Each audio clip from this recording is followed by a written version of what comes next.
굳으면 생각이 굳고 생각이 굳으면 몸이 굳게 됩니다. 이 한국 전통문화 대학교의 학생들이 얼마나 사고와 몸이 유연한지 제가 한번 테스트를 해볼게요. 자, 앞으로 두 손을 쭉 뻗어보세요. 손을 많이 잡고 앞으로 내보세요. 끝까지 뻗어져요. 또 반대로 치고 또 뻗어보시고 앞으로 쭉 여기까지 내려봐요. 그 다음에 손을 쪽으로 올려서 너무 오랜만이야.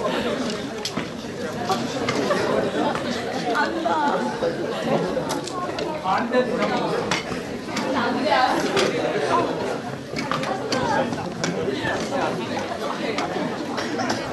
이 네 가지 자세가 다 되는 분 손들어 보세요.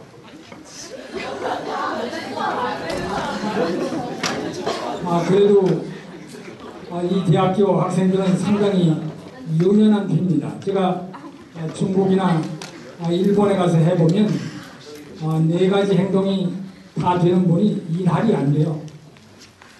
여러분들 평소에 몸과 마음을 더 유연하게 가질 수 있도록 노력하시고, 특히 제가 오늘 강의를 할 때는 그런 유연한 마음 자세로 강의를 들으셔야 됩니다. 오늘 제가 강의할 내용은 와당으로 본 전통의 가변성과 활용입니다. 재미없는 주제죠. 여러분들이 지붕을 쳐다보면 지붕 위에 기와가 있는데, 이 기와에도 암기와가 있고 수기와가 있어요.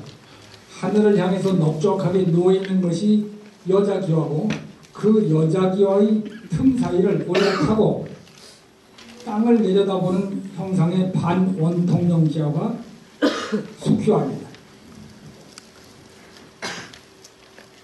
이 지붕의 초마 밑에는 이렇게 문양이 달린 기와가 있는데, 이 기와가 바로 막새, 와당입니다.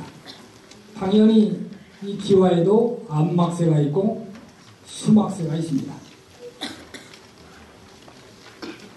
저는 충주지청의 젊은 검사로 재직하던 1978년 이곳에서 보이는 이 유격 연화문 와당을 만나고, 그때부터 제 인생은 크게 변화하기 시작했습니다.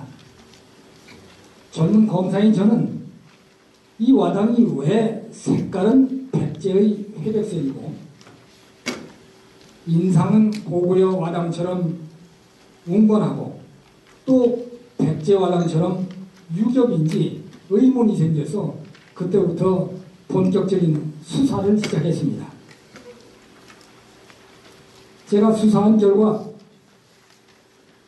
고구려가 장수왕이 427년 평양으로 천도를 하고 475년 백제의 수도이던 한성을 침공해서 계로왕이 사망하고, 그 계로왕의 아들 문주왕이 이 옆 공주로 천도를 합니다. 그때부터 원래는 백제 땅이었던 것이 고구려 땅이 되고, 고구려는 이곳에 국원성을 설치합니다. 자기들 수도는 국내성인데 국원성이라는 남진 정책의 전초기지로 삼은 것이죠. 그 뒤에 신라의 진흥왕이 북진 정책을 쓰면서 이곳을 점령합니다. 이렇게 세 나라의 영토가 서로 뺏고 빼앗기면서 자리 잡던 접경 지역이어서 삼국 문화의 흔적이 모두 남았다는 것을 이해하게 됐습니다. 여러분 잘 알다시피 신라 진흥왕은 아주 좋은 버릇이 하나 있어가지고 중요한 땅을 뺏으면 뭘 만들죠? 순수비를 항상 세우죠. 젊은 검사의 생각에는 이처럼 중요한 고구려의 국원성을 빼앗은 신라 진흥왕이 틀림없이 진흥왕 순수비를 세웠을 것이라는 가정 아래 동료들과 함께 진왕 순수리를 찾아다녔습니다. 그러다가 어느 날 제가 서울로 발령을 받고 환송 답사를 나갔다 드디어 찾았어요. 그래서 황수영 선생님한테 진흥왕 순수리를 드디어 찾았습니다. 이렇게 보고를 드리고 그 뒤에 황수영 선생님과 정영호 박사님들이 내려와서 조사를 시작을 했습니다. 그 결과 이 비는 고구려 비인 것이 밝혀져서 그 다음에 국보 205호로 지정됐습니다. 이처럼 와당에서 비롯돼서 문화재에 한 걸음 한 걸음 빠져 들어가다 저는 제가 순천지청장으로 재직하는 1996년 우리나라 국보 274호인 벼랑자 총동, 이것은 국보 지정 당시 이순신 장군이 한산섬 앞바다에서 사용하다가 바다에 빠진 것이라는 설명과 함께 발견되자마자 바로 국보로 지정됐습니다. 이 국보가 위조품이라는 수사를 제가 성공을 하고 그 범인한테 자백을 받아서 국보 274호는 취소되고 지금도 국보 274호는 공란으로 남아 있습니다. 검사가 진짜 국보도 찾고 가짜 국보도 찾는 별난 인연을 갖고 저는 그때부터 기와 검사라는 별명으로 문화를 하거나 고고학 미술사를 하는 분들 사이에 유명 인사가 되었습니다.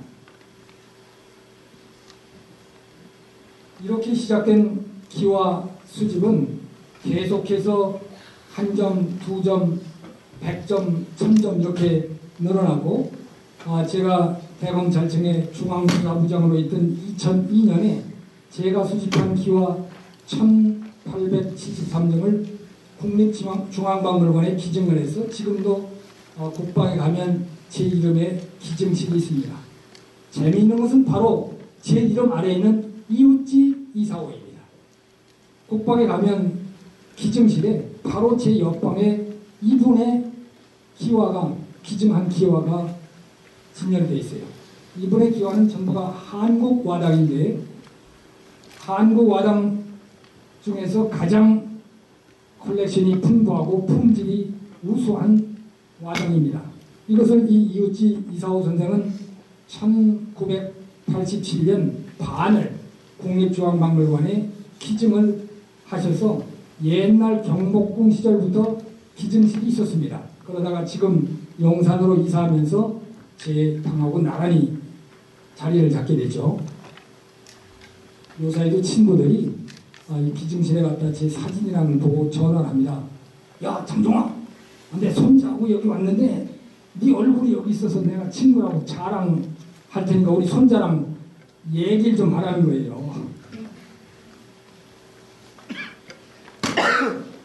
그 뒤 2005년 이분은 이웃지 이사호 선생의 아들인 이웃지 기호시 선생인데 이분으로부터 나머지 반, 기증하고 남은 반을 제가 인수해왔습니다. 이 이웃지 와당 컬렉션은 원래 1910년대부터 이또 선생이 수집을 해서 가지고 있다가 이즈미 선생한테 인계가 되고 이것을 이웃지 선생이 1964년에 인수했습니다.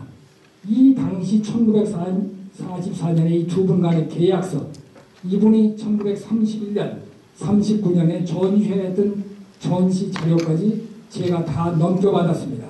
수집 역사가 100년이나 되고 또 이처럼 인수인계의 족보가 남아있는 것은 아마 세계 유일한 것일 겁니다.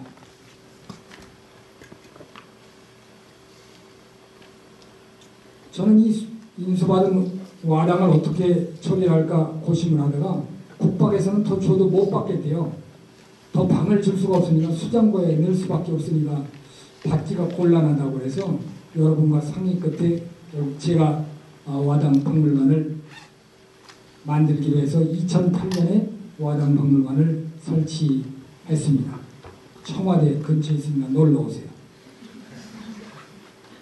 사실은 제 박물관에는 제가 수집한 이 와당 컬렉션, 한국 와당을 비롯해서 중국, 일본, 태국 와당 5,500점 정도가 수집되어 있고, 제 집사람이 수집한 중국의 흑 인형, 도용이 2,000점가량 수집되어 있습니다. 사실은 아까도 교수님이 여쭤보는데 제 성 유씨하고 또 집사람의 금을 따서 요금 마당 박물관이 된 거예요. 여러분 부럽죠? 제 집사람은 지금 홍대 미대에 자리 잡고 있는데 우리 이 나라의 판사, 검사, 지금 길거리에는 경찰관, 소방관이 입고 있는 제복, 유니폼이 제 집사람이 디자인한 옷입니다. 이처럼 옷에 관심이 있기 때문에 옛날 옷을 입은 이런 도형을 모으게 된 겁니다. 그동안 2008년 개관을 해서 지금까지 9권의 도록과 책이 나왔고, 이 와당에 관한 도록에는 전부 제가 논고를 써서 중국어로 번역이 돼서 실려 있습니다. 저희 박물관에서는 와당과 도용 이외에 와당과 도용으로부터 영감을 받아서 작품을 만든 공예품과 예술품들을 초청을 해서 신진작가 혹은 예술회원 전시회를 개최하고 있습니다. 또 1년에 1,500명가량의 초중학생들을 교육을 시키고 있고, 또 제가 한국, 중국, 일본을 다니면서 와당으로 본 동아시아의 문화교육, 이런 제목으로 특강을 하고 있습니다. 또 저희 이 박물관의 학술회원인 한국 희화학회 회원들과 매년 이처럼 국제학술회의를 열고, 제가 졸업한 미국의 미시간 대학 미술관장이 하도 특청을 해서 16건의 한국 와당이 현재도 전시가 되어 있고, 이와 같은 국제교류 활동도 활발하게 진행하고 있습니다. 이처럼 와당을 제가 수집하다 보니까 와당이 학술적으로 참 중요하다는 것을 깨닫게 됐어요. 와당은 동양 전통 건축문화의 상징물입니다. 이처럼 동양의 특유한 기와집, 그 기와집에 사용되는 건축 부자재인데, 특히 한국과 중국과 일본에서 3,000년 동안 계속해서 사용된 온 유물은 이것밖에 없을 거예요. 참으로 재미있는 유물입니다. 또 이 와당은 고고학적으로 매우 중요한 의미를 갖습니다. 첫째는 장소적으로 이동이 거의 없어요. 다른 그림이나 불상이나 도자기나 어디서 만들어졌는지 확인할 방법이 없어요. 부여에서 출토가 됐더라도 부여에서 제작된 것이 아니라 중국에서 제작될 수도 있고 고구려 땅에서 제작될 수도 있는데, 와당은 안 그래요. 와당은 항상 사용될 건축물이는 그 인근에서 만들어지고, 그 건물에 사용됐다가 건물이 붕괴되면 그 땅 속에 파묻혔다가 발굴이 됩니다. 더더군다나 그 와당에 특별히 글자가 적혀있는 경우에는 심지어 그 출토지의 역사적인 성격까지도 규명이 됩니다. 제가 충주에서 같이 답사를 다니다가 순선이라는 글자가 새겨진 와편을 찾았는데, 나중에 확인해 보니까 고려사지에 나오는 고려 광종이 자기 생모, 충주 출신의 생모 유씨를 위해서 세운 절 순선사지라는 것이 확인됐고, 그 다음에부터 지금까지도 계속 발굴이 되는데, 아직도 사역이 다 밝혀지지 않을 만큼 그처럼 광범위하고 그곳에서 출토되는 유물들이 수준이 아주 격이 높습니다. 이처럼 와당 그런 장소적인 이동이 없고, 또 하나는 이따 보시겠지만 와당이 말이죠. 어떻게 시대별로 국가별로 특색이 분명한지 여기 있는 여러분들을 내가 여기서 보고 아 저분은 연세가 높은 분이구나 교수님인가 보다 너는 남자네 너는 여자네 이렇게 구분이 될 만큼 아주 분명해요. 제가 중국에서 골동을 파는 판자인이라는 가게에 가서 아주 빠른 걸음으로 지나가면서 야 저건 가짜야 저건 한나라 와당인데 청주에서 나온 거구나 이렇게 이야기를 하고 다니면 중국 친구들이 이해를 못해. 그렇게 나라마다 시대마다 분명하게 구분되는 형태와 문양과 색깔이 있습니다. 그러다 보니까 어느 발굴 현장에서 발굴이 있을 때 그 와당이 출토가 되면 같이 출토된 다른 유물의 시대를 판정해주는 기준이 됩니다.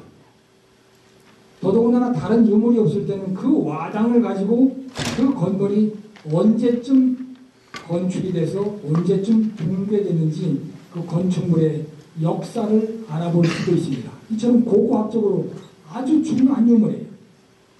근데 제가 와당을 공부하면서 이 고고학적인 의미 이외에 미술사학적으로도 매우 중요하다는 걸 알았어요. 아, 와당이 연화문 와당이 출현하는 것은 불교와 관련이 있고 이 불교와 관련이 있는 우리나라의 와당이 일본까지 가서 와당이 만들어진 것은 결국 와당이 간 것이 아니라 와당이 배후에는 불교 문화가 전파됐다는 것을 이해하게 됐습니다. 또 시대마다 나라마다 문양이 만들어질 때 그 문양이 괜시리 만들어지는 것이 아니라 그 사회 사상, 미적 의식을 반영하고 자기 생활 주변에서 보는 그런 것들을 반영한 문양이라는 것을 제가 이해하게 됐어요. 거기 나아가서 A나라와 B나라의 와당이 서로 영향을 미치고 닮았으면 그것은 와당의 문양만 닮은 것이 아니라 그 배후에 있는 문화가 서로 교류가 있었다는 증거물이 되기도 합니다. 제가 아까 보여드린 충주 타풍리의 와당을 보고 와당 수집에 빠지게 된 이유가 바로 이처럼 와당이 가지고 있는 문화적인 의미, 미술사학적인 의미, 그리고 와당과 와당 간에 주고받은 영향이 그 배후의 문화 교류의 흔적이라는 것 때문에 젊은 검사의 호기심을 자극해서 마치 범인 수사에 있어서 증거물을 찾듯이 문화 교류의 증거물을 찾아다니다가 이처럼 제가 와당 전문가가 돼버린 것입니다. 또 하나는 이 와당을 공부를 하다 보면 아까 말씀드린 와당에 표현된 정치, 경제, 사상, 생활 환경을 배우기 때문에 모든 인문학의 기초 자료예요. 그러니까 인문학을 하는 사람은 반드시 와당 공부를 해야 된다는 게 제 평소의 주장이에요. 물리, 화학, 수학을 모르면서 과학자가 된다고 하는 것이 어불성설이듯이 와당을 모르고 인문학을 한다는 것은 기초가 없는 것이다. 제가 이렇게 그건까지 할 만큼 와당 공부는 중요한 것이어서 오늘 여기 계신 분들도 오늘 이 특강을 계기로 와당에 관심을 갖고 공부를 하시면 여러분들이 전공이 무엇이든 여러분들이 전공을 심화시키는데 큰 도움이 될 것입니다. 또 하나는 아까 저희 박물관에 와당으로부터 도영으로부터 받은 영감을 가지고 예술작품이나 공예품 만드는 전시회를 했다고 그랬어요. 그것처럼 이 와당이 예술적 영감을 줌으로써 젊은 작가들 또 나이 든 작가들한테 독특한 작품을 만들고 싶은 의욕을 만들게 해요. 여러분들도 와당을 들여다보면 그런 철학적인 미술사학적인 깨우침을 통해서 아주 독특한 예술적 영감을 얻을 수 있게 될 것입니다. 이런 와당은 중국에서 처음 만들어져서 한국을 거쳐서 일본으로 전파가 됐습니다. 지금부터 30분 남짓 이 중국과 한국과 일본의 와당이 어떻게 발전해서 변화했으며 서로 영향을 주고받았는지 아주 개괄적인 설명을 제가 드리겠습니다. 중국의 화당은 3000년 전인 서주시대 반원화당 형태로 처음 출현을 했고, 이것이 전국시대 진나라, 제나라, 연나라 때 크게 발달을 합니다. 진한시대에 이르러서는 전에 유행하던 동식물문이나 도안문 이외에 문자화당이 출현해서 크게 유행을 합니다. 또 원화당이 유행을 하면서 반원화당은 거의 소멸해 없어지게 됩니다. 위진 남북조 시대 이후에는 연화문이나 귀면문이 불교 때문에 유행을 하지만 와당 문양의 정교함은 점점 쇠락해 갑니다. 자, 보세요. 이게 세계 최초로 만들어진 와당입니다.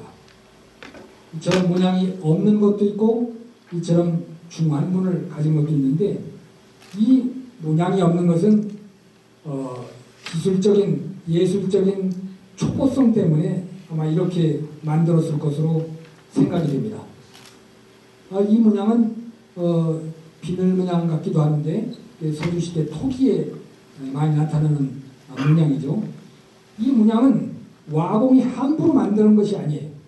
저 문양은 가운데 반원형을 이루면서 학자들 해석에 의하면 그 당시 통치자의 상징인 태양을 상징하는 것이어서 함부로 와공들이 저것을 다른 문양으로 바꿀 수가 없었다는 거예요. 자, 전국시대 진제양 삼국에 이르러서는 이처럼 진나라에서는 사슴 문양을 중심으로 하는 동물 문양과 태양문 같은 것이 만들어지고, 제나라에서는 가운데 수목문이 있고 좌우 대칭의 문양을 배치하는 와당 문양이 유행했고, 이것은 상나라 때 청동기에 유행하는 토철문을 형성한 것이죠. 가만히 보면 큰 눈을 부릅뜬 대수가 있는데 그 안을 가만히 들여다보면 이것처럼 용 두 마리가 머리를 맞대고 있어요. 문양이 이중성이죠. 자, 같은 시대에, 같은 전국 시대에 만들어졌는데 세 나라의 와당이 문양이 완전히 달라요. 한눈에 보면 이거는 진나라 거구나, 이거는 제나라 거구나, 이거는 연나라 거구나. 인상도 달라서 이 동물문은 마치 사냥을 나가는 청년의 그런 기계가 보이고 아주 활동적인 데 비해서 제나라의 와당은 아주 부끄러운 소녀 같은 회백색의 색깔의 규모가 비교적 작습니다. 근데 이 연나라의 도철문은 보기에도 무섭고 실제 또 왕궁에 쓰이던 것은 지름이 30cm에서 35cm쯤 되는데, 여러분 지금 뒤에 앉은 의자 크기만 한 거죠. 이게 어찌 큰지, 또 저렇게 무서운 얼굴 때문에 사람들이 저 와당에 올라앉은 왕궁을 쳐다보면 무섭고 기분 나빠서 접근하기가 싫었을 것 같아요. 마치 중국의 삼국지에 나오는 장비의 인상 같아요. 소리처럼 문양도 다르고 주는 맛도 전혀 다르게 만들어지는 것이 재미있습니다. 그 뒤에 진시황이 중국을 통일하더니 조금은 호황되고 통이 큰 진시황은 정말 큰 와당을 만들어가지고 그 와당이 하도 커서 중국에서는 와당왕이라고 부르는데, 얼마나 크냐? 지름이 제일 큰 것은 78.3cm, 높이가 53cm. 여러분 앞에 있는 의자 크기 생각해보세요. 그 기껏해야 50cm도 안 될 텐데 그거보다 한 뼘쯤 더 크고 높은 와당을 만들어서 지붕에 올렸다면 그 건물은 도대체 얼마나 컸던 걸까 한번 상상을 해보세요. 이 진시황은 자기 무덤에만 저것이 사용됐을 뿐만 아니라 삼국 통일을 중국을 통일하고 전국을 순행을 다니면서 가는 곳마다 저 큰 와당을 만들어서 사용했어요. 아마 진시황이 머물던 행궁에다가 올렸겠죠. 지금 하북성의 진황도나 또 요령성의 수종이라는 지역에서도 저런 와당이 출토가 됩니다. 그 뒤에 소한시대에 이르러서 와당은 아주 정교해지고 예술성이 높아집니다. 여러분 보세요. 이 사신도 와당, 청룡, 백호, 주작, 현무는 어찌나 정교하게 만들었는지 와당이라고 하기보다는 눈앞에 보고 즐기는 조각품 같아요. 눈 보세요. 빛을 보세요.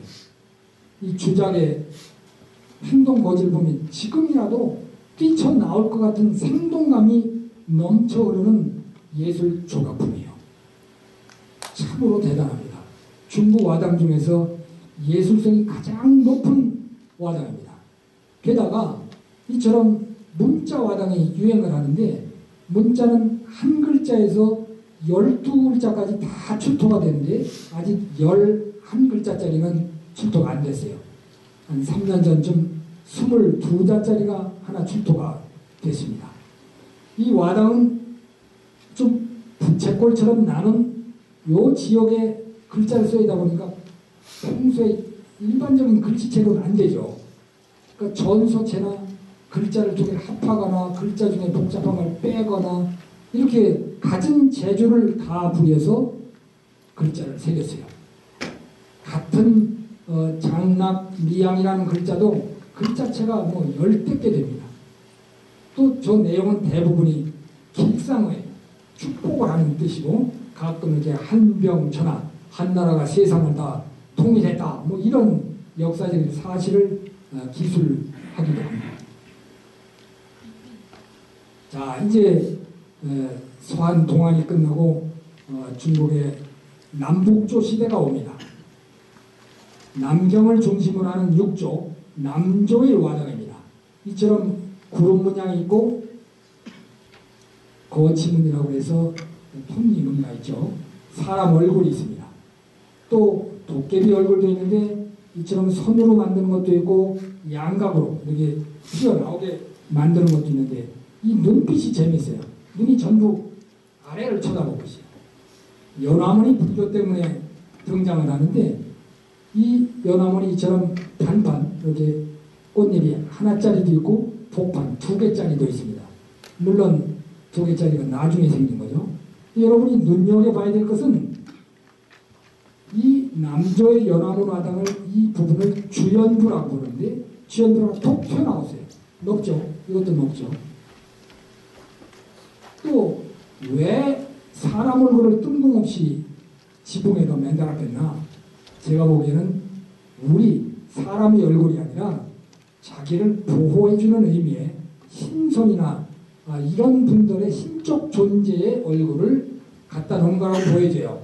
왜냐하면 이 가에 이처럼 태가 둘러있는데 이 불상 광대하고 비슷해 보이죠. 제가 보기에는 그냥 사람의 얼굴이 아니라 틀림없이 그런 특별한 존재의 얼굴을 상징한 것이다 이렇게 느껴집니다. 자, 북쪽 같은 톱니 구름 문양인데 톱니의 위치도 다르고 방향도 달라요.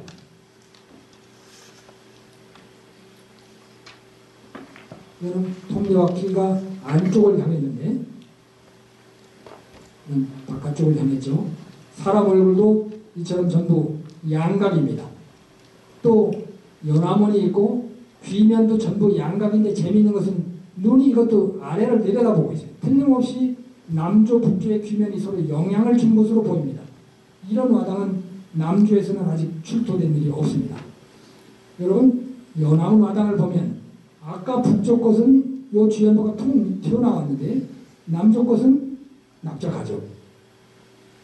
하여튼 누가 상의를 한 것처럼 남조의 와당은 전부 주연부가 튀어나왔는데 북조의 것은 이렇게 납작합니다. 뭐 재미난 것은 그 뒤에 남북조를 통일한 수나라 당나라, 중국 최고의 문명과 문화를 구가하던 당나라의 와당입니다. 여러분 이 당나라의 와당을 가만히 보면 연꽃 문양은 남조의 북판 와당이고 주연부는 어떻게 생겼죠? 납작하죠. 북조인 것을 닮았어요. 당의 문화가 남조의 문화와 북조의 문화가 결합이 됐고 또 수양제나 당태종이 한족과 선비족의 혼혈하라고 그러는데 이처럼 와당도 혼혈 와당이 태어났어요.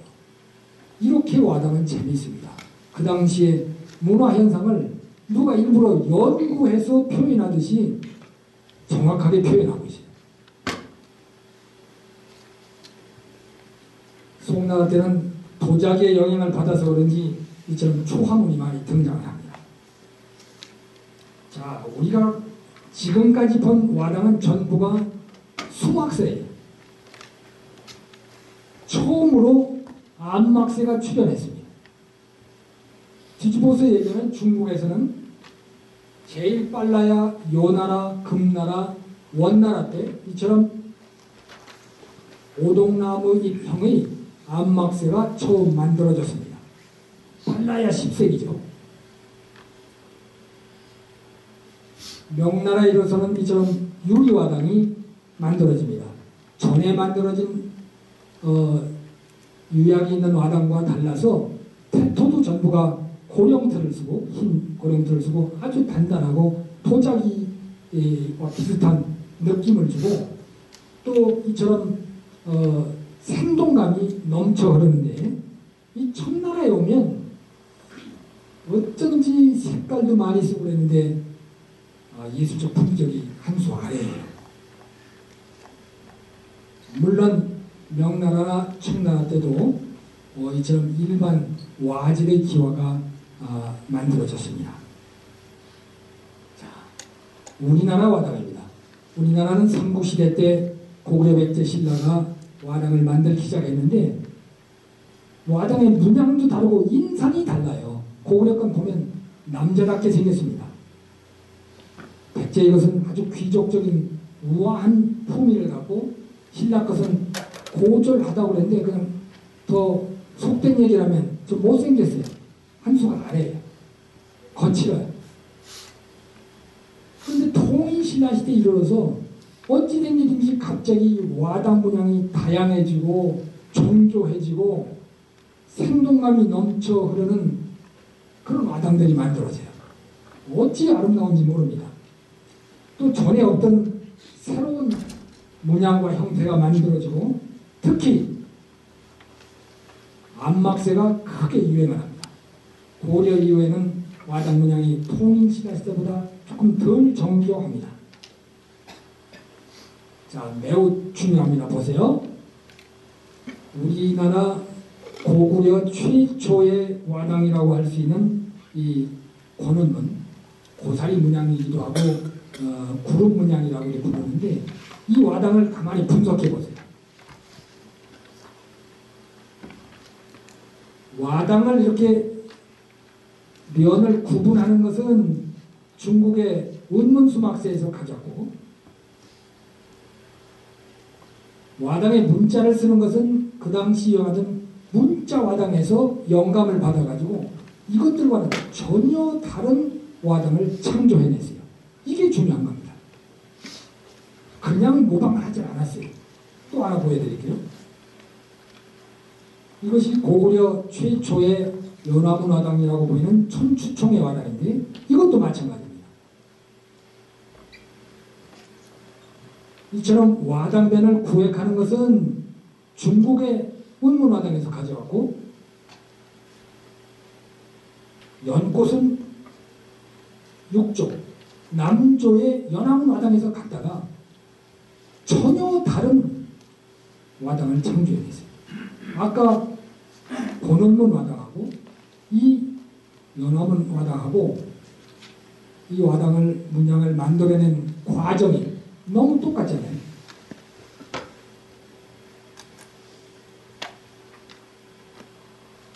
제가 하나만 더 설명을 드릴게요. 일본 학자를 중심으로 우리 고구려 와당이 중국 북조의 화당을 모방했기 때문에 이렇게 운건한 거다 이렇게 주장을 하는데 제가 연구를 해보니까 이 화당은 고구려 화당보다 최소한 50년 내지 100년 늦게 만들어졌어요. 중국 학자들은 아무도 이론이 없어요. 도리어 북조의 화당이 고구려 화당의 영향을 받았을 가능성이 많아요. 생기지도 않은 북조 화당이 고구려에 영향을 줬을 리가 없죠.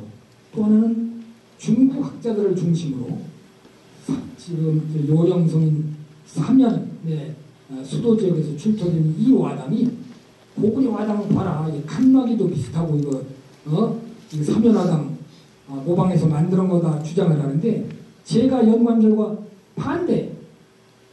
도리어 이 화당이 만들어지고 427년 평양 천도가 된 이후에 평양 지역에서 아주 이거와 비슷한 화당이 만들어져요.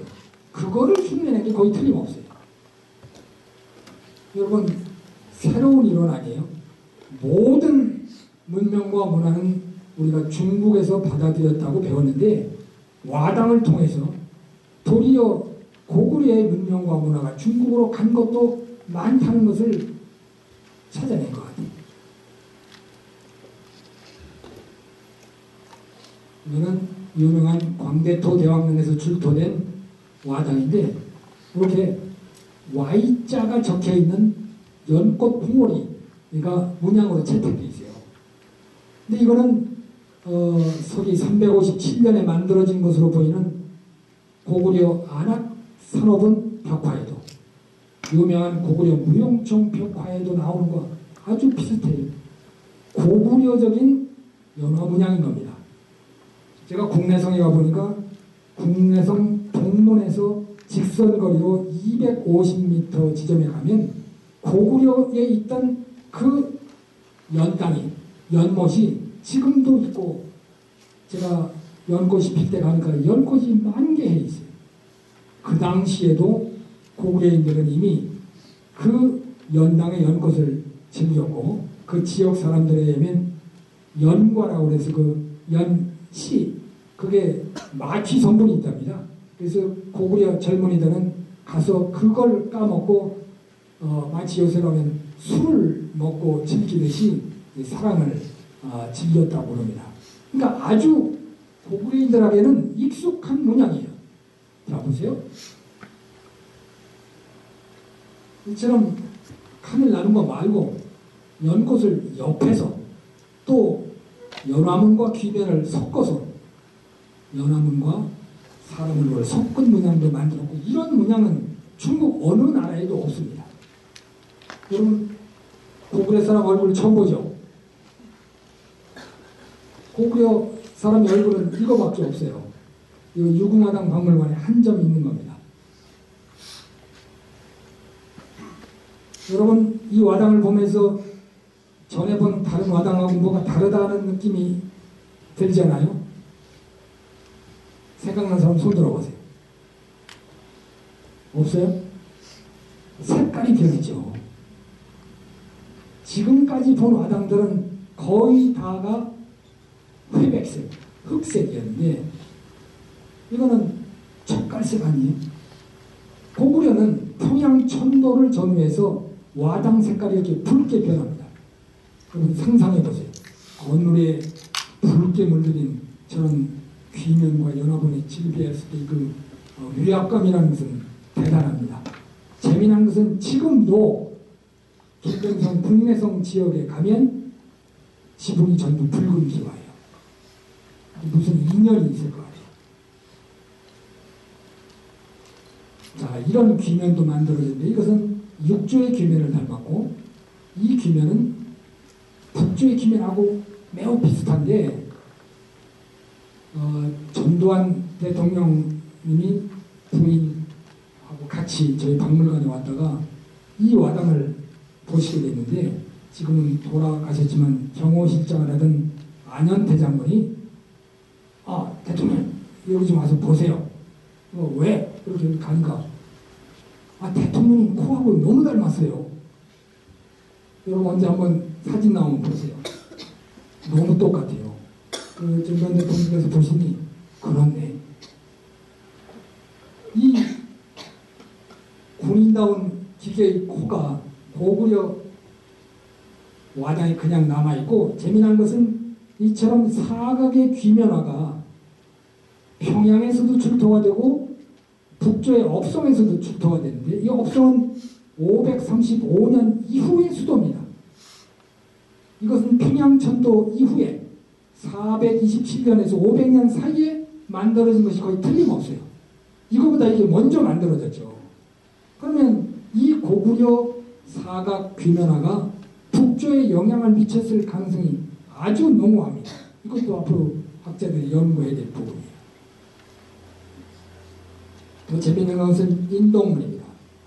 제가 연구한 결과 와당 위에 인동문을 독립된 문양으로 쓴 것은 고구려가 최초입니다. 고구려가 먼저, 중국 어디에도 먼저 인동문을 사용한 데가 없어요. 특히 이 와당 보세요. 너무 닮지 않았어요? 둘 중에 하나가 누가 누구를 닮은 것은 틀림없어요. 근데 이 와당은 연주문이 나타나는 것으로 봐서 이거보다 시대가 훨씬 뒤집니다. 이것도 바로 고구려 인동문이 북조에 영향을 미친 건 흔적입니다. 이건 중국의 학자들도 이미 받아들였습니다. 고구려의 문명과 문화는 이처럼 선진적이었고 중국, 특히 북조에 영향을 미쳤고 어쩌면 남조의 문화에도 영향을 미쳤을 가능성이 많기 때문에 전공학자들이 앞으로 더 연구를 해야 될 분야입니다. 고구려 말기에처럼 기야학문이라는 와당이 많이 만들어졌는데, 이 와당을 학자들은 그 당시 유행하던 도교의 영향을 받은 문양일 것이다, 이렇게 해석을 하고 있습니다. 평양에서는 이처럼 반원와당이 출토가 됩니다. 아까 제가 중국 와당을 설명하면서 중국에서는 동한과 서한 시대에 이미 반원와당이 소멸됐다고 했어요. 그럼 어떻게 해서 뜬금없이 최소한 200년에서 300년 뒤에 갑자기 평양 고구려 땅에 반원와당이 생겼는가? 또 이와 같이 개구리 문양이나 두꺼비 문양도 중국에서는 동한시대 이후에는 다시 나타난 일이 없어요. 그럼 고구려는 왜 중국에서는 사라진 이 반원와당과 이런 문양을 사용했는가? 제 개인적인 생각으로는 고구려는 중국이 주장하는 것처럼 변방 소수민족의 작은 국가가 아니라 자기들이 중국의 진한 이래의 정통성을 물려받은 중심국가라는 확신 때문에 지난 시대의 와당 문양도 물려받았을 것이라고 저는 생각을 합니다. 이처럼 와당은 통치 사상도 반영하는 것이어서 고구려 와당에 대해서 전공자들이 더 많은 연구를 해야 될 것 같습니다. 이것은 지금 서울 인근에서 출토되는 백제의 초기 와당인데 중국 어디에도 이런 문양의 와당이 없어요. 이런 백제 와공이 창조했을 가능성이 아주 높은 문양입니다.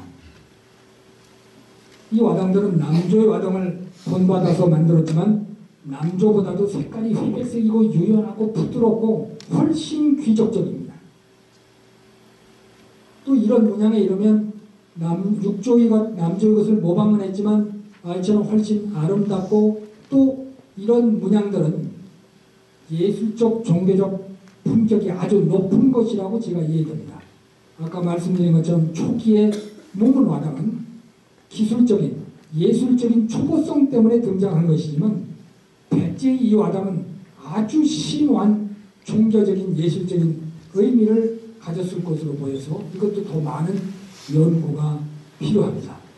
바로 부여에서 출토된 와당들이죠.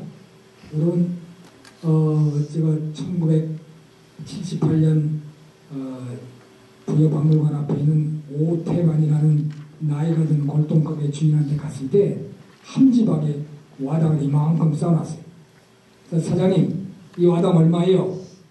제가 그날 2만 원 주고 그림을 조그만 걸 밍화를 하나 샀는데, 그림 샀으니까 그냥 집어가세요. 그래서 바로 이 와당 원형 하나하고 연암은 반원 와당을 공짜로 가져왔어요. 그렇게 관심이 없었습니다. 여러분 지금도 가서 미소를 잘 띄면 파편 와당은 주워 가질 수 있고, 여러분이 학교를 다니던 이 지역에 백제 와편을 하나쯤은 가지고 있어야 되지 않겠어요? 익산 역사지에서 나온 인면문 화당입니다. 육조의 느낌이 나죠. 고신라의 화당이에요.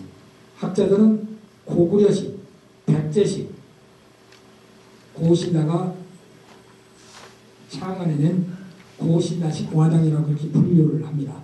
이렇게 연꽃 위에 능선이 있고 유겹입니다.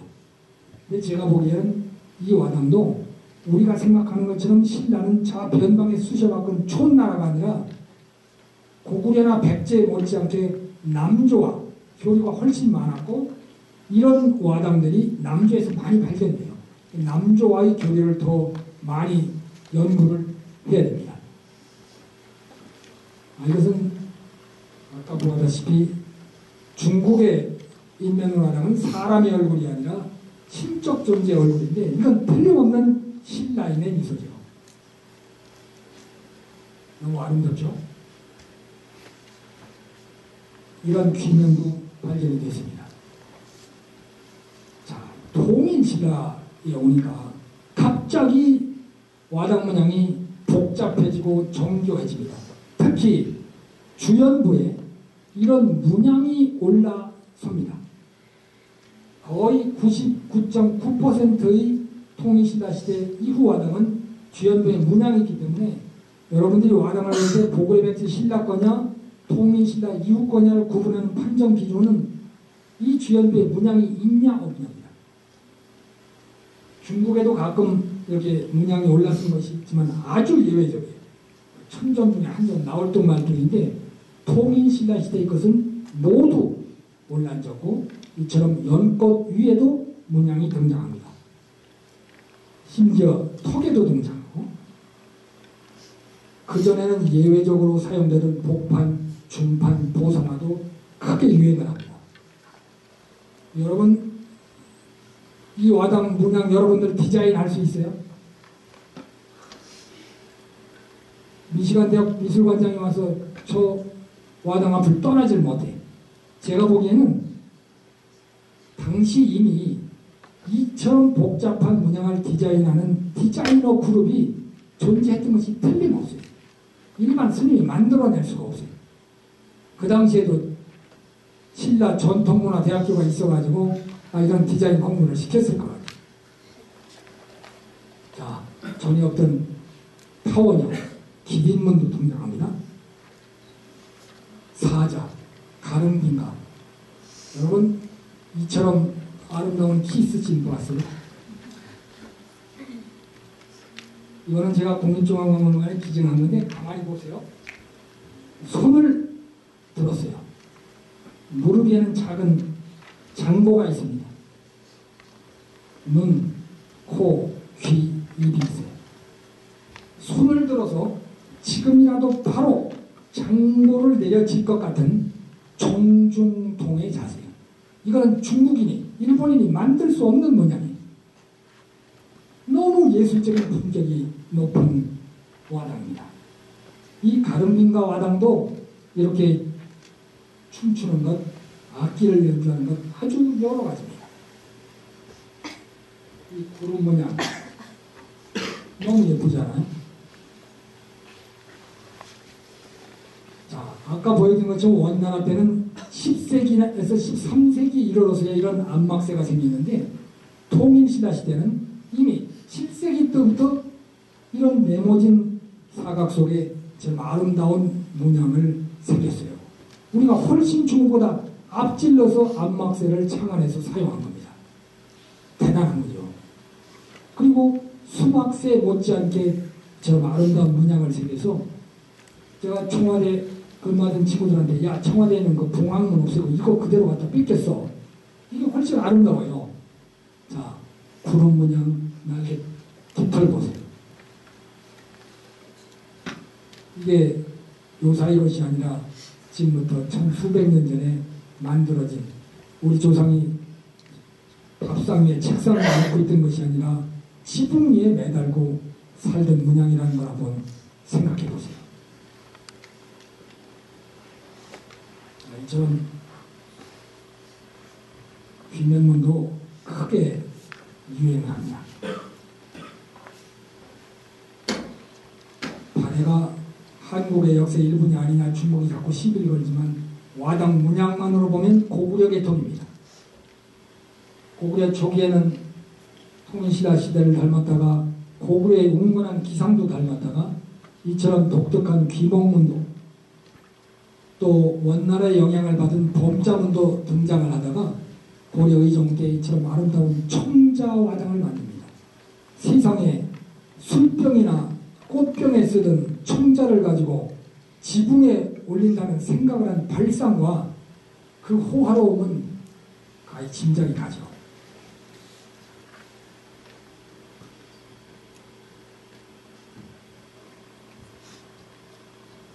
조선시대 오면서 연화문 화당이 줄어들죠. 왜? 불교가 탄압을 받아서 상속으로 들어가면서 도리어 관성제군부, 관성제군부가 누구예요?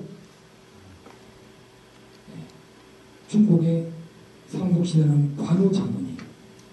우리 민속신앙에서는 고려시대의 최용 장군과 중국의 관우 장군이 최고 끝발이 있고 영험이 높은 귀신입니다. 이렇게 민간신앙은 누가 시키지도 않아도 중국의 문화가 우리 생활 속에 스며들어 있습니다. 여러분, 조선시대 화당은 예술성이 떨어진다고 그러는데 내가 보니까 예술성이 한 수 더 위에 더 추상적이고 피카소 그림 뺨칩니다. 이거 더 연구할 가치가 있어요. 자, 일본 화당입니다. 비조시대 한국의 영향을 받아서 만들어지다가 백봉시대에 아주 화당이 정교해지고 나라시대 이후에 일본화된 문양이 등장을 합니다. 588년에 일본 최초에 만들어진 아스카데라 비조사의 화당인데 백제화당하고 똑같습니다. 왜? 백제 화공들이 넘어가서 만들었습니다. 603년에 도유라데라 풍포사의 화당입니다. 이것도 어느 사람은 신라화당, 어느 사람은 고구려 화당을 닮았다고 하는데 이게 다 일본 학자들 얘기입니다. 이론이 없어요. 641년에 산전사의 화당인데 이것도 부여 백제 화당을 닮았다는데 이론이 없습니다. 이 경사의 끝이 반전되는 형태도 백제 화당을 모방한 겁니다. 일본 최초의 복판 화당도 고구려, 백제 혹은 중국의 신라 혹은 중국의 영향을 받은 것이 틀림없습니다.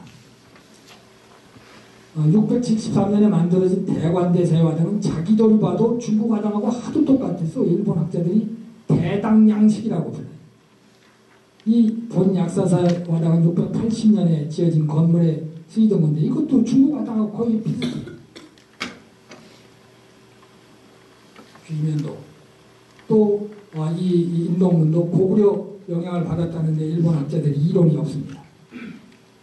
나라 해안 시대에 와가지고 다른 나라에 잘 안 보이는 이런 문양들이 처음 등장하기 시작해서 특히 노모야마나 에도 시대에 이르러서는 일본의 유명 가게 가문으로 쓰이던 것이 와당 문양으로 쓰이는 일본적 와당이 등장합니다. 자, 그러면 이 세 나라의 와당의 문양의 변천은 받고 세 나라의 와당의 예술성이 어떤지 한번 비교해 드릴게요. 저는 평소 와당의 예술성을 독창성이 있냐, 얼마나 문양이 다양하냐, 얼마나 정교하며 생동감이 있냐 이 네 가지 기준을 가지고 제가 판단을 하는데 이 세 가지 기준을 가지고 중국의 전국시대 진나라와 제나라 와당을 평가하면 A 학점이 충분히 됩니다. 독창성이 있고 다양하고 정교하고 그러면서도 생동감이 있어요. 서한시대의 동물문과 문자화당을 보면 A 플러스 정도입니다. 독창성이 훨씬 뛰어나고 더 다양하고 더 정교하고 더 생동감이 있습니다. 용이 지금이라도 뛰어나올 것 같아요. 통일신라시대의 와당을 봐도 전부 A+. 중국에 없는 독창적인 문양이 수없이 등장을 하고 다양하고 정교하고 생동감이 중국 것에 뒤지지 않습니다.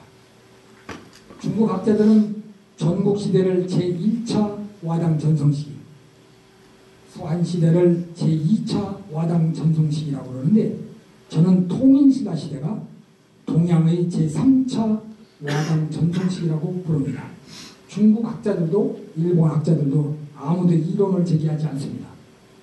일본 와당 어떠냐? 독창성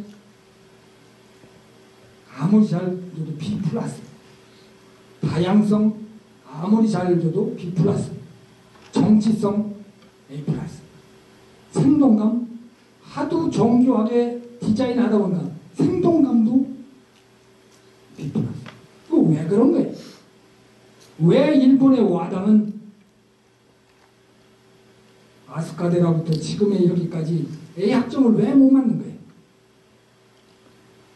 문화 창조 능력에 근본적인 차이가 있다는 것이 제 확신입니다. 지금 우리가 만들어 쓰는 여러분 가진 삼성 스마트폰도 현대판 와당이에요. 자, 이 한중일의 와당을 통해서 한중일의 미술의 원료와 미적 가치를 한번 들여다볼 수가 있습니다. 여러분, 중국의 와당은 모두가 창조되고 국제성이 있는데 가장 중요한 미적 가치는 규모와 장엄함이, 만리장성도 백마영도 자금성도 그런 시각에서 봐야 돼요. 한국 미술은 중국 걸 받아다 일본에 전파하면서 청출어람의 형상을 만들어냈어요. 우리는 자연미와 생동감이 가장 중요한 미적 가치예요. 일본은 고대에는 미술의 수혜국이었고 근대는 서양 미술을 갖다 한국과 중국에 전파했습니다. 그리고 그 사람들은 정교함과 규율성이 생명이에요. 이것을 가장 잘 나타내는 것이 정원이에요. 정원. 여러분 일본 정원 보면 정말 끝내줘요. 그 인공을 가미해서 축소해놓은 그 섬세함이라는 것은 일본 사람 아니면 만들 수가 없어요. 중국은 어때요? 중국의 자금성 근처에 호수와 산이 있는데 하도 커서 진짜 같아요. 사실은 다 인공이거든요. 중국은 자연을 압도하는 문화와 문명을 좋아합니다. 규모와 장엄함을 좋아하기 때문이죠. 한국은 어떠냐? 경복궁 질 때 틀림없이 그랬을 거예요. 야, 저쪽 바위에서 저 소나무까지 담쳐. 그래서 담 안에 들어오면 정원이고 밖에 것은 아직도 자연이에요. 어느 날 그 담을 없애면 어디가 정원이었고 담연이 구분이 안 돼요. 이런 분명한 미적 가치 차이와 예술을 창조하는 수용 능력과 창조 능력에 차이가 있다는 것을 우리가 이해를 해야 됩니다. 자, 이런 관점에서 전통의 가변성과 활용을 한번 검토해 볼게요. 저는 많은 학자들이 전통의 개념을 썼는데 저는 국어사전을 많이 찾아봤어요. 제 생각으로 전통이라는 것은 특정 집단에서 상당 기간 지속적으로 공유하면서 사용되고 그 집단이 자기들의 문화적인 정체성의 요소로 수용하고 있는 것이 전통이다. 여기는 가만히 보면 세 가지 요소의 개념 요소가 있습니다. 하나는 시간적으로 상당히 지속이 돼야 돼요. 또 공간적으로도 지역이나 신분이 같은 사람들이 전부 같이 사용을 해야 돼요. 또 그것만으로 안 되고 이런 것이 바로 우리 집단의 문화적인 정체성이다. 이렇게 인정하는 어떤 의식적인 무의식적인 가치 판단이 있어야 돼요. 예를 들어서 그냥 문화하면 사람이 자연 환경 속에서 살아가는 모든 사고방식과 행동방식과 그 잔존물을 모두 문화라고. 그러니까 문화 속에서 이런 세 가지 요건을 가진 문화의 핵심 요소만이 전통입니다. 또 문화유산과 문화재는 뭐냐? 시간적 지속성이나 공간적 공유성이나 정체성을 가질 필요가 없이 보존의 가치가 있냐 없냐가 판단의 기준이에요. 그러니까 문화유산과 문화재는 문화보다는 작은 개념이지만 전통보다는 큰 개념이에요. 예를 들어서 독수궁의 석조전은 시간적으로는 오래됐지만 그 우리 건축의 정체성이 없어요. 우리 전통 건축이라고 안 해요. 고종 황제가 입던 군복 같은 예복, 우리 전통복식이라고 안 해.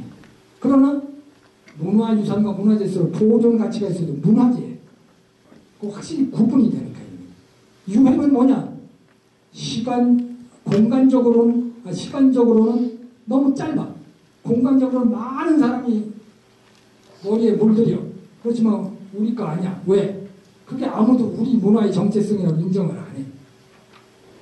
또 풍속, 민속은 뭐냐?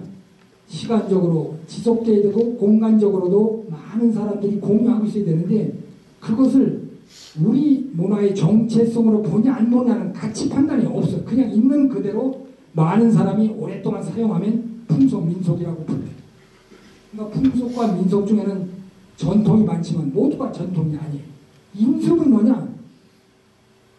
이거는 풍속과 민속 중에서 우리의 문화적 정체성의 상징으로 보기는커녕 좀 금지시키거나 없애버렸으면 좋겠다고 생각하는 것을 인습이라고 불러요. 서로 개념이 다른 것 같아요. 근데 이 전통은 시간적으로 바뀌어. 삼국시대 와당하고 통일신라 시대, 통일신라 시대와 고려와 조선의 와당이 달라요. 모두가 한국의 전통 와당이지만 시대별 전통 와당은 달라. 또 공간적으로도 마찬가지예요. 같은 삼국시대지만 고구려, 백제, 신라의 와당이 달라. 또 전라도와 경상도의 음식이 달라. 또 같이 불교가 유행할 때는 연암문화당이 유행을 해. 도교가 유행할 때는 도교적 문양이 유행을 해. 그 배후에는 가치의 변화가 숨어 있어요. 자, 그러다 보니까 도대체 전통은 뭐고 과거 전통은 뭐고 현재 전통 개념이 혼란이 이렇게 정리돼요. 먼저 우리 시대에 과거의 전통, 과거부터 있던 집 짓기, 옷 입기, 밥 먹기 이런 전통을 우리가 선택할지 안 할지 의식적이든 무의식적이든 선택하게 돼요.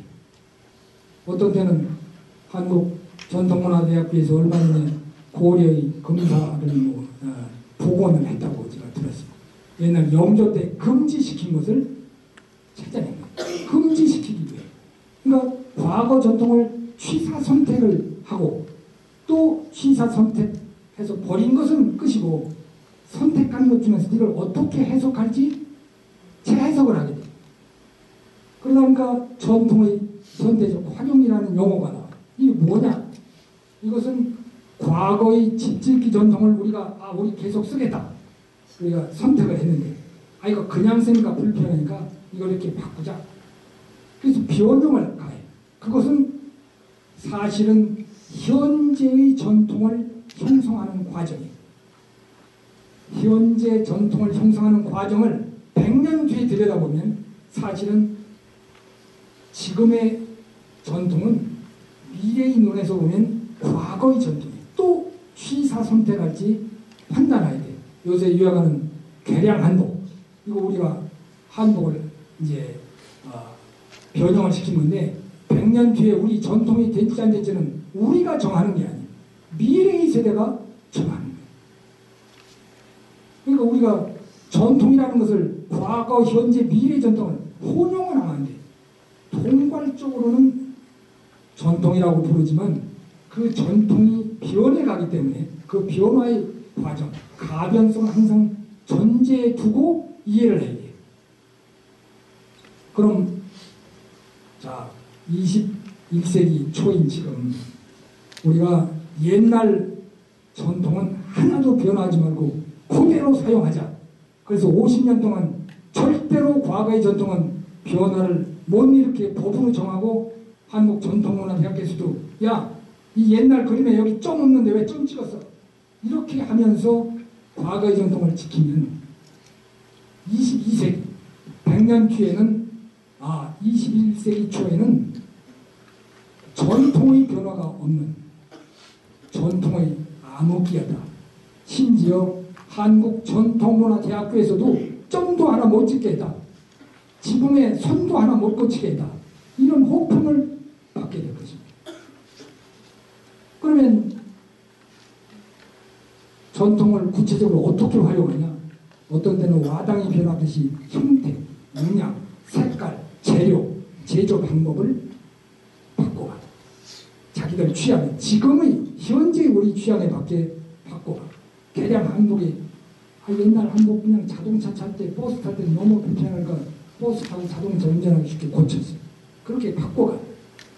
기와를 구울 때도 옛날 가막 되는 건 너무 불편해. 온도도 일정치 않아. 그러니까 가스불로 바꿔. 그렇게 외형적인 것을 고쳐가지만 사실은 그 뒤에는 아까 와당의 배후에서 형태의 변화 뒤에는 미적 가치의 변화가 있듯이 우리한테도 가치의 변화가 있어요. 생활적 가치, 사상적 가치 이런 변화가 숨어 있는 거예요. 그렇지만 아무리 전통을 현대적으로 활용한다고 해도 과거 전통의 보존과 복원 활동의 범위에서는 가능하면 현대적 활용은 자제하는 게 바람직하겠죠.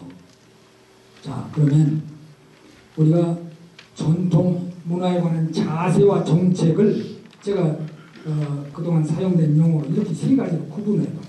이 세 가지는 선택적인 것이 아니라 세 가지를 다 병행적으로 사용해야 돼요. 이건 여러분의 진로와도 또 앞으로의 연구와도 직접적인 관련이 있습니다. 들어보세요. 자, 고고학적 정책이에요. 고고학적 자세는 전통이 어떤 것인지 발굴하고 복원하고 보존하고 아직도 우리가 발견하지 못한 우리 전통이 수도 없이 많아요. 아직도 유형문화재, 무형문화재로 지정해야 될 것이 너무 많아요. 그걸 발굴하고 찾아야 돼요. 또 이 복원과 발굴에 있어서는 가능하면 과거의 상태를 그대로 지키는 것이 바람직해요. 예를 들어서 남대문이 불탔어요. 그걸 복원하는데 현대기와로 싹 바꾸고 남원도 말이지 현대적으로 싹 바꾸자. 그 막 사람들이 반대. 가능하면 가급적 옛날의 재료, 옛날의 기법, 옛날의 형태, 모양을 본다서 만들어. 그게 바람직해. 이 대학에서 과거에 고려시대 금사를 복원하면서 야 그거 뭐 그렇게 만들 건 뭐 있어. 우리가 쓰기 좋게 이렇게 만들지. 이거 안 돼. 제가 충주지청에 검사로 근무할 때 옛날 조선시대 동원으로 사용하던 청룡원과 재금당을 군청에서 쓰고 있어요. 그 정영호 박사랑 여러분한테 고자질을 해가지고 군수와 도지사한테 항의를 했어요. 그 결국은 다 건물을 물려주고 군청은 짓고 나가고 지금은 정원으로 복원이 됐습니다. 나 여기 오면서 백제문화단지에 백제 때 건물이 복원됐다는데 그게 진짜 복원한 건지 조선시대 걸 적당히 그냥 만들어 놓은 건지 나 걱정됐어요. 그건 복원이 아니라 훼손이에요. 우리가 함부로 복원을 빙자해서 훼손하면 안 돼요. 이술사학적인 자세는 뭐냐? 모든 전통은 와당과 마찬가지로 그 와당이 출발한 미적 가치와 원료와 영향을 준 것들이 있어요. 그걸 찾아야 돼요. 아까 가릉빈가 와당을 봤는데 그 많은 사람들이 인도 거라고 해요. 불교 영향이다. 중국의 학자들은 아니다. 서역에 유행하던 조로아스터가 인도 불교에 영향을 줘서 불교의 개념이 그것이 왔다고 해요. 또 우리나라 석굴암 뭐 윈강 석굴에서 왔다. 그 뿌리를 찾아가면 그리스의 조각에서부터 시작되지. 알렉산더가 동정을 할 때 인도 불교와 결합이 돼서 간다라 미술이 생기고, 사람들은 결합이 돼서 지금의 중동 사람이 되고, 그 간다라 미술이 북양과 서양의 수도인 양주에 가서 자리를 잡았다가 북유의 태무제가 그곳을 점령하고 439년 문화인들 5만 호를 자기 수도로 데려갈 때 따라갔던 담요라는 스님이 460년부터 진 속굴이 윈강 속굴, 그 윈강 속굴을 모방한 것이 우리 속굴암이라면, 속굴암의 뿌리는 그리스 조각에 있어요. 우리가 한국과 일본뿐만이 아니고 더 크게 유라시아로, 실크로드로 우리 사고의 틀을 더 넓혀야 돼요. 여러분이 전공하고 있는 모든 것도 그처럼 문화 교류와 뿌리 찾기에 관심을 가져야 제대로 된 우리 전통을 이해하고 문화재를 이해하고 복원이 가능할 것입니다. 문화발전적 자세는 뭐냐? 이게 아까 말씀드린 것처럼 통일신라의 와공들이 고신라의 와당을 그대로 본받아서 그대로만 만들고 있었다면 동양 제3차의 와당 전성시기가 왔겠어요? 안 오죠. 여러분들도 마찬가지예요. 여러분들의 피 속에는 와당을, 중국의 와당 문화를 춤출어람의 현상으로 만들어낸 문화 창조 능력이 숨어 있어요. 왜냐? 우리 문화와 미술의 발전 과정을 보면 고구려의 벽화, 신라의 금관, 백제의 청동향로와 귀왕괴리의 삼수문장, 통일신라 시대의 와당 속구람, 고려의 청자, 불화, 나전, 조선시대의 다랑아리부터 초성화 이르기까지 모든 시대에 걸쳐서 총출어람의 현상이 있었어요. 이게 우연일 수가 없어요. 일본도 어느 나라도 중국 문화를 받아서 이렇게 해본 일이 없어요. 그러니까 여러분 주머니 속에 들어있는 핸드폰도, 자동차도 총출어람의 현상이고, 한류도 바로 총출어람의 하나의 현상이라는 게 제 생각이에요. 여러분들이 몸속에도 다 그런 문화 창조 능력이 숨어 있어요. 그러면 전통문화대학교는 여러분들이 문화 창조 능력을 성장시키고 개발할 수 있도록 그것도 찾아내서 교육을 해야 되고, 여러분들이 그것을 발휘할 수 있도록 분위기도 조성해줘야 돼요. 근데 더 중요한 것은 아무리 내가 단청을 열심히 해도 대한민국 국민 아무도 자기 집에 단청치를 안 하게 하면 어디다 쓰고, 여러분들이 전통건축을 배우는데 아무도 전통건축을 짓지 않고 주지 스님까지도 현대식 편한 건물을 세멘트 집을 짓기를 원한다면 어디 가서 전통건축을 배워서 써먹을 수가 있어요. 바로 우리 국민들 모두가 전통문화 향유 능력을 길러주는 것도, 자극시키는 것도 문화 분야 종사자들 한국전통문화대학이 한 일이라고 생각해요. 제가 순천지청장으로 재직할 때 무형문화재 65일 장도장 박용기용이 있어요. 지금은 돌아가시고 아드님이 하고 있는데, 제가 그 집을 찾아가니까 너무너무 안 됐어요. 경제적으로 어렵고 못 해먹겠대요. 제가 며칠을 기도하다가 아이디어가 떠올라서 광양제철소 소장을 좀 보자고 했어요. 소장님, 제가 광양제철소에 갔을 때 저한테 선물로 고흥의 유자차를 줬는데 아무 문화적 의미도 없는 그런 거 주지 말고 같은 광양에 있으면서 같은 쇠붙이로 만드는 광양장도장을 사서 선물하세요. 이분이 박수를 치면서 좋아해. 그 다음부터 그 선물을 사다 썼어요. 그리고 그 박영미 선생한테, 선생님 옛날 것만 모방하지 말고 지금 젊은 주부들이 부엌에서 쓰고 사무실에서 쓰는 현대적 장도를 개발하세요. 여러분 지금 하고 있는 전통의 공부도 마찬가지예요. 제가 순천지청년대 안숙선 씨를 불렀어요. 아직 무형문화재 지정하기 전입니다. 우리 검찰청 가서 공연을 하라고 했더니 검찰청 직원들이 다 웃어. 검찰청에 무슨 판소리를 하냐고. 근데 이 양반이 와서 판소리를 시작한 지 5분도 안 돼서 우리 직원들이 얼쑤 주임새를 빨려 들어오네. 여러분, 안숙선 씨가 여기저기 불려다니니까 저렇게 경제적으로 자리 잡고 국악인들이 먹고 사는 거 아니에요? 여기서 아무리 잘 가르쳐도 우리 사회가 그걸 사용하지 않으면 공연불, 여러분 취직할 데도 없어요. 그런 노력도 우리 대학에서 해야 돼요. 평생교육원에다가 부여시민부터 또 언론인부터 데려다가 구경을 시키고 즐기게 해야 돼요. 제가 순천지청장 때부터 단소를 열심히 배워가지고 제가 상명상, 중명사를 이제 가끔 부릅니다. 음악처럼 들려요, 제 스스로가. 제가 한국의 기술연을 해서 기체주를 아침마다 즐깁니다. 아까도 이야기했지만 제가 61세가 되던 해에 우리 변호사 사무실의 변호사들한테 내가 10년 안에 중국어와 일본어를 배워서 중국과 일본 대학에서 중국어, 일본어로 와당 강의를 하러 다니리라. 사람들이 다 웃었어요. 내가 2005년부터 중국어를 배워서 2009년부터 지금까지 5년 동안 중국의 대학에서 중국어로 이런 와당 특강을 하러 다녔어요.